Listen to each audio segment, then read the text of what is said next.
এত বাঁশ কোথা থেকে আসে? মোটা বাঁশ, রোগা বাঁশ, লম্বা বাঁশ, বেটে বাঁশ, সরু বাঁশ, ঝাড়ের বাঁশ, আছলা বাঁশ, ছোলা বাঁশ।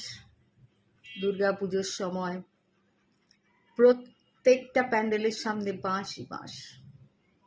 ভাবুন তো, সারা পশ্চিমবঙ্গে কতগুলো দুর্গাপুজো আর কত বাঁশ।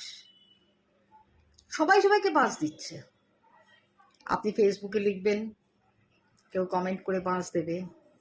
আপনি এটা ভালো সিনেমা বানাবেন, সবাই বাঁশ দিতে একসঙ্গে বেরিয়ে যাবে। খুব খারাপ হয়েছে, অমুকের অভিনয়টা এত খারাপ, অমুকের ডায়লগ বলাটা এত খারাপ, হয়তো দেবের মেকআপটা বেশি বয়সে এত খারাপ লেগেছে। ভাই তোরা যদি এতই বুঝিস, সবাই তো সবকিছু করে ফেলবি। নেতা নেত্রীদের তো বাঁশ দিতে কেউ ছাড়ে না। যদি রাজনীতি করেছো, বাঁশ খেতে একদম তৈরি থাকো। আর বিশেষ করে এই শরৎকালের বাঁশ সাপ্লাই আলাদা।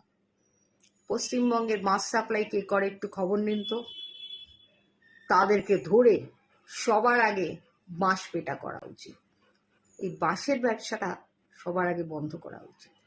চতুর্দিকে বাঁশবাজি, কাঠিবাজি বলবো না, বাঁশবাজি এবার বন্ধ হোক। একটু সবাই একটু নিজের নিজের কাজটা ঠিক করে করুন, পরের সমালোচনা না করে, তাহলে তো আর কারোর কোনো সমস্যা থাকবে না।